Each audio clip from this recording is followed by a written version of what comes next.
दोस्तों नमस्कार। आज सुबह सुबह समाचार मिला कि जो उत्तर प्रदेश के दुर्दांत आतंकी वो आतंकवादी उज्जैन पहुंचता है पूजा करने के लिए। एन केन प्रकारेण वो आत्मसमर्पण करता है, जिसे मध्य प्रदेश की जो शिवराज सिंह सरकार है बेशर्मी से अपना पीठ थपथपाती है और उसके बाद तमाम जो महकमे हैं उसे गिरफ्तारी करार देने में जुट जाती है। लेकिन कल के ही चाहे आप सुबह के मेरे लाइव को देख लें या फिर कल रात के लाइव को देख लें, आपको दो चीज़ें कॉमन मिलेगी। वहाँ पर हमने शक किया है कि वो बंदा उज्जैन जाकर अपने प्रिय नेताओं के चरणों में खुद को आत्मसमर्पण होने के लिए माहौल तलाशा और आत्मसमर्पण किया। दूसरी बातें जो हमने संदेह किया था उसमें कि हमने अपने शंका को वहाँ पर आपके सामने रखा था कि दुबे का भी एनकाउंटर होगा, जैसा कि तमाम दुबे के गुर्गों का एनकाउंटर हुआ। आपने देखा कि लोगों को गिरफ्तार किया गया। उसके बाद पहले तो आज सुबह की घटना के बारे में आपको मैं छोटी जानकारी दे दूं कि आप सबको पता ही चल गया होगा। कानपुर एसटीएफ जो है वो मध्य प्रदेश से उस दुर्दांत आतंकी विकास दुबे को लेकर आ रही थी और कानपुर से महज 2 किलोमीटर दूर 2 किलोमीटर पहले एक जगह है भांति या भैंती करके एक जगह है। वहाँ पर हाईवे पर डिवाइडर से, ऐसा बताया नहीं जा रहा है कि डिवाइडर से टकराया, लेकिन आप तस्वीरों में साफ देख सकते हैं कि डिवाइडर के पास ही गाड़ी पलटी हुई है। और ऐसा पुलिस महकमे के द्वारा जानकारी दी गई कि चूंकि बारिश का मौसम था और गाड़ी की रफ्तार काफ़ी तेज थी, इसलिए गाड़ी असंतुलित हुई और पलट गई। लेकिन मैं आपको एक दूसरा पहलू बताता हूँ।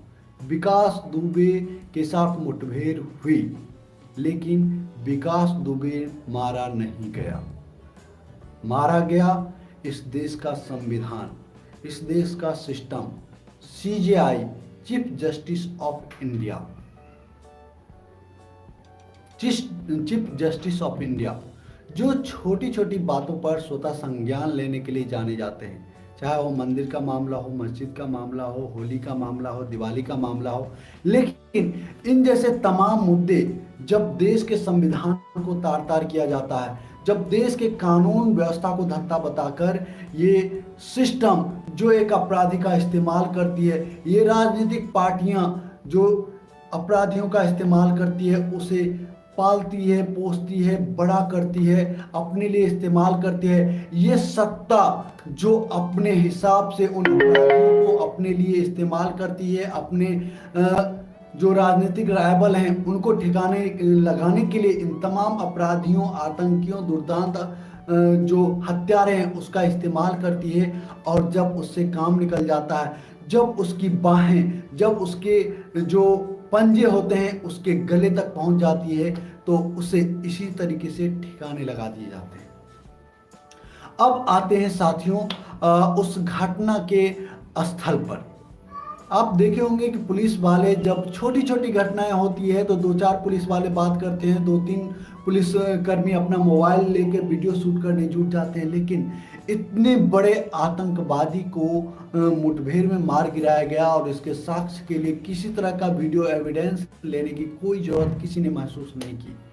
10-12 सेकेंड का मात्र और मात्र वो वीडियो है जो उसे अस्पताल पहुंचाया गया। वो सब तो एक नाटक है और अस्पताल के बाहर जैसे स्ट्रेचर पर उसको लेकर अंदर जाया गया, उसकी वीडियोज आपको दिखाई जा रही है तमाम टीवी मीडिया के द्वारा।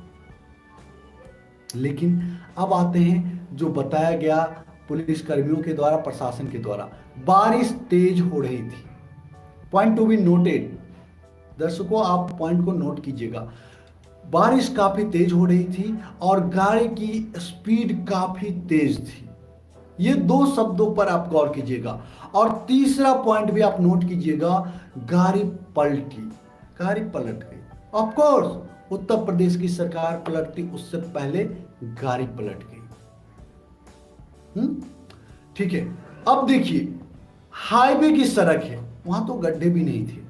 ठीक है। आपको तमाम टीवी मीडिया जो तस्वीरें दिखा रही है, वीडियोस दिखा रही है। आप गौर करना, आपको जो लोकल जो सड़क है वो हाईवे पर जुड़ती है, उधर से दिखा रही है, ताकि आपको गड्ढों में पानी नजर आ रही होगी।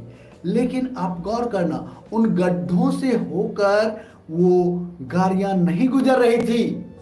पॉइंट टू बी नोटेड, वो गाड़ियां हाईवे से जा रही थी।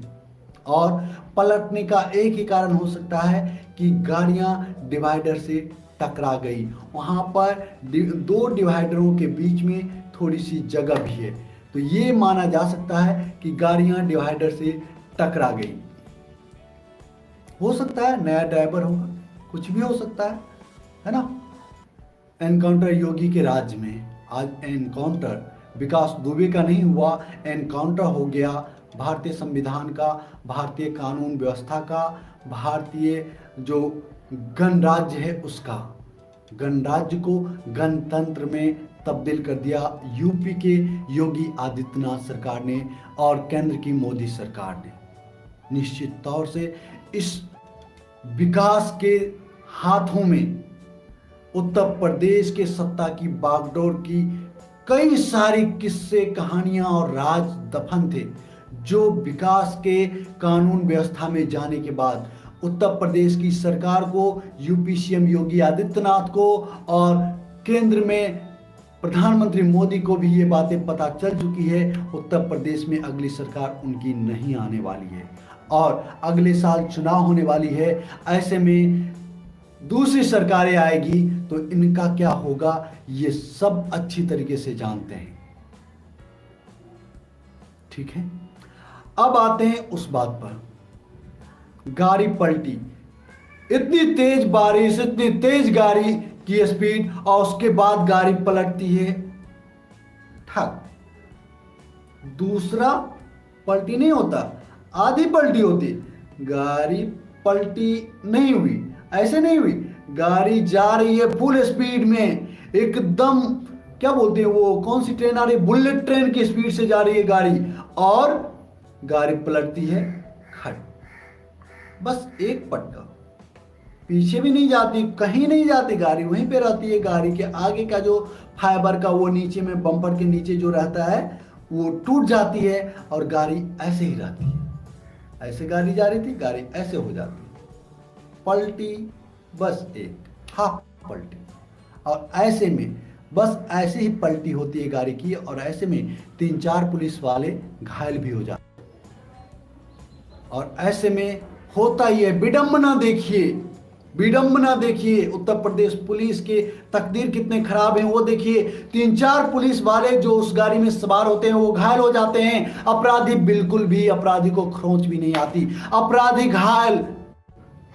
अपराधी जो है, ये जो आतंकी है, दुर्दांत आतंकी विकास दुबे, हमारे घायल पुलिस वाले के पिस्टल छीनता है और भागने लगता है। उत्तर प्रदेश की पुलिस, एसटीएफ पुलिस, ठीक है, एसटीएफ पुलिस उसका पीछा करती है, चारों ओर से घेर लेती है उस आतंकी विकास दुबे को और कहती है अपने आप को सरेंडर कर दो।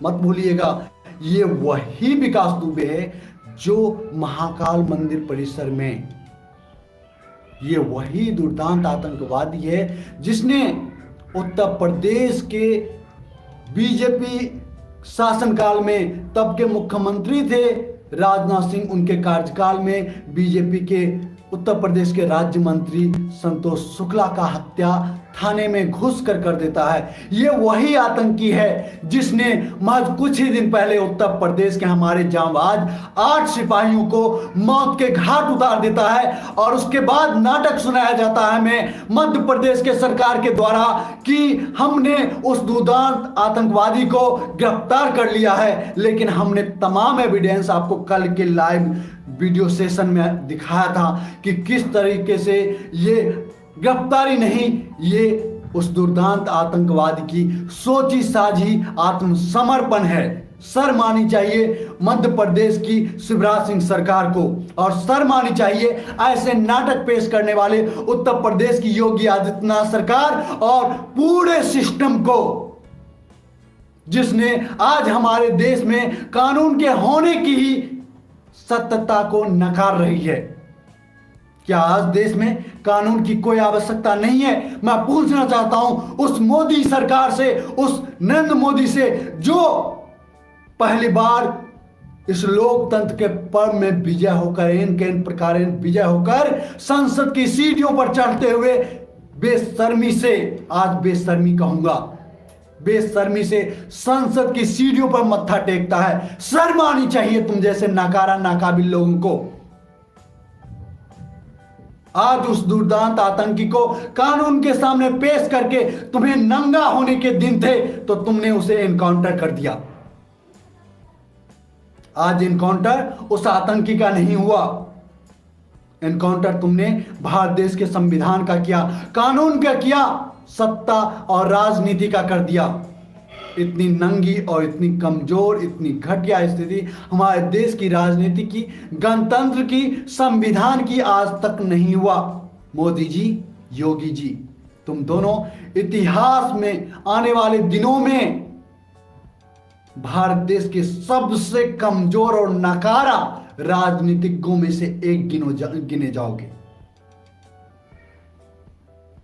साथियों, ये तमाम जो पुलिसिया तंत्र है, जो उस दुर्दांत आतंकियों के पैर की पैजनी बन गई थी, जो उस तमाम जो राजनीतिक हलके हैं, चाहे वो समाजवादी पार्टी हो, बसपा हो, बीजेपी हो, कांग्रेस हो, कम ज्यादा तमाम पॉलिटिकल पार्टियां फंसने जा रही थी, लेकिन ज्यादातर भारतीय जनता पार्टी की थू थू होने वाली थी। कल तक जो भारतीय जनता पार्टी के तमाम जो स्पोक्स पर्सन थे, टीवियों पर चिल्ला चिल्ला कर कह रहे थे कि कांग्रेसियों ने ये किया, सपाइयों ने ये किया, बसपाइयों ने ये किया। अगर ऐसा था तो तुमने उसका एनकाउंटर क्यों किया? हो जाते एक दो और शहीद हमारे सिपाही, लेकिन कम से कम जो ये सिस्टम थी, जो इस विकास दुबे जैसे सैकड़ों, ना जाने सैकड़ों दुर्दांत आतंकियों को अब तक पैदा किया और आने वाले दिनों में भी अब पैदा करते रहेंगे, क्योंकि विकास दुबे जो राज खोल सकता था, उस राज को इन असली आतंकियों ने, इस सिस्टम के अंदर, सिस्टम के वेश में छिपे हुए भेड़ियों ने उन तमाम राज को हमेशा के लिए दफन कर दिया। आज एनकाउंटर विकास दुबे का नहीं हुआ, भारतीय गणतंत्र का हुआ। योगी सरकार और उत्तर प्रदेश पुलिस ने राज्य में कानून व्यवस्था नहीं, गन इंग्लिश वाला, तंत्र हिंदी वाला लाकर रख दिया। हे भारत देश की महान जनता, जिसे तुम महान पुरुष कह रहे हो ना, वो सच मायने में महान कमजोर व्यक्ति है, जो इस सिस्टम को खत्म कर रहा है। योगी आदित्यनाथ जी, उत्तर प्रदेश के पुलिस महकमे और पूरा सिस्टम, तुम्हें किस बात से डर था? जो अपराधी एक सिक्योरिटी गार्ड के सामने गिरफ्तार हो जाता है अकॉर्डिंग टू यू और अकॉर्डिंग टू बेशर्म मध्य प्रदेश सरकार, मैं नहीं बोलता, मैं तो कहता हूं कि उसने आत्मसमर्पण किया, लेकिन अकॉर्डिंग टू योर नाटक, घटिया नाटक, उस आतंकी ने आत्मसमर्पण किया। तुम और तुम्हारे जैसे राजनीतिज्ञों और तुम्हारे सिस्टम पर करारा तमाचा मारा। बंद करो ये रंडी रोना और विधवा विलाप करना। अरे तुमसे अच्छी तो कोठे पे नाचने वाली वो हैं जो अपनी कला दिखाकर वसूली करती है, लेकिन तुम तो उससे भी गए गुजरे हो। रोना रोते हो कानून के और खुद को बचाने के लिए सिस्टम की हत्या करते हो और करवाते हो। सवाल बहुत हैं, जवाब एक भी नहीं। आप जनता हैं, आप मालिक हैं। हम जैसे लोगों को आप ही वो जनता है जो दो राह पर लाकर खड़े करते हैं। आपसे नम्र निवेदन है, हाथ जोड़कर प्रार्थना करता हूं, ऐसे वक्त मत लाइए, सिस्टम को काम करने दीजिए। कब तक एनकाउंटर के आड़ में ये सत्ताधीश और ये घटिया और निरर्थक जो सिस्टम है खुद को छिपाता रहेगा? आप ही वो जनता है। जनता की अदालत में कुछ ही दिनों में ये लोग जाएंगे, आपके सामने एक एक वोट के लिए गिड़गिड़ाएंगे। आप हमें दो राह पर खड़ा करना बंद कीजिए। हमने कल की बात करता हूं, एनडीटीवी जिसे स्वतंत्र पत्रकारिता का मिसाल मानते हैं, आपको पता है कल के रवीश कुमार के देश की बात कार्यक्रम को जाकर देख लीजिए।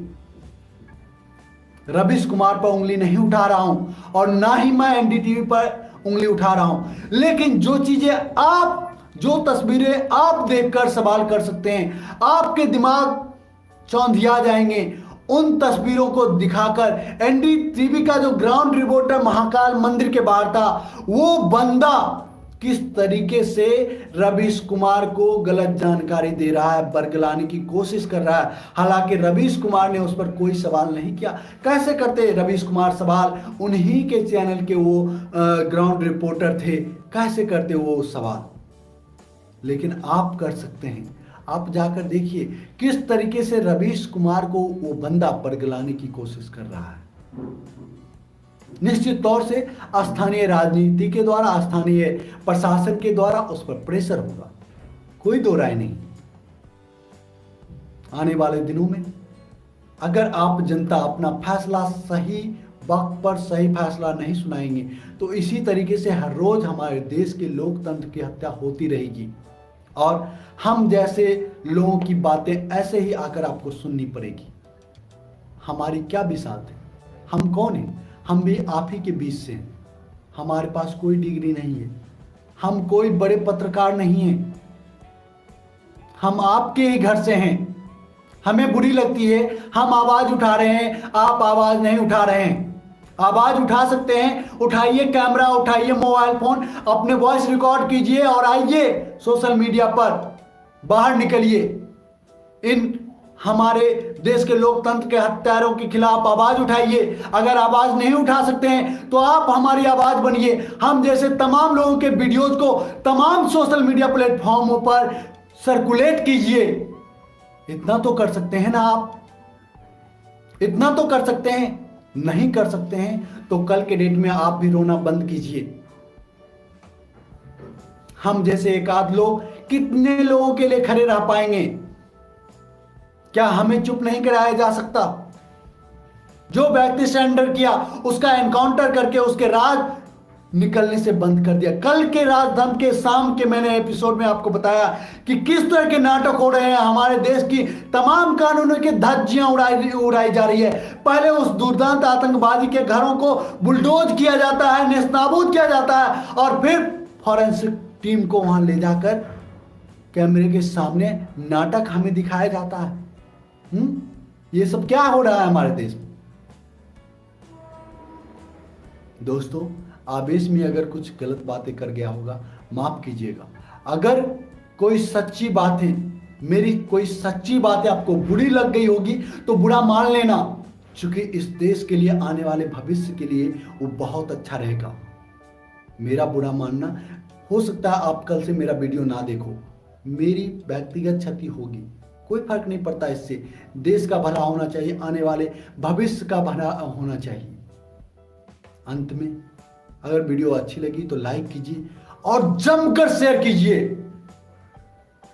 हमारे हाथ को सपोर्ट कीजिए, जम के शेयर कीजिए। और जो दोस्त अब तक हमारे चैनल न्यूज भारती पर को सब्सक्राइब नहीं किया, सब्सक्राइब कर लीजिए और बेल आइकन को जोर दबा दीजिएगा ताकि हमारा हर एक वीडियो सबसे पहले आपको मिले। जय हिंद, जय भारत, जय संविधान।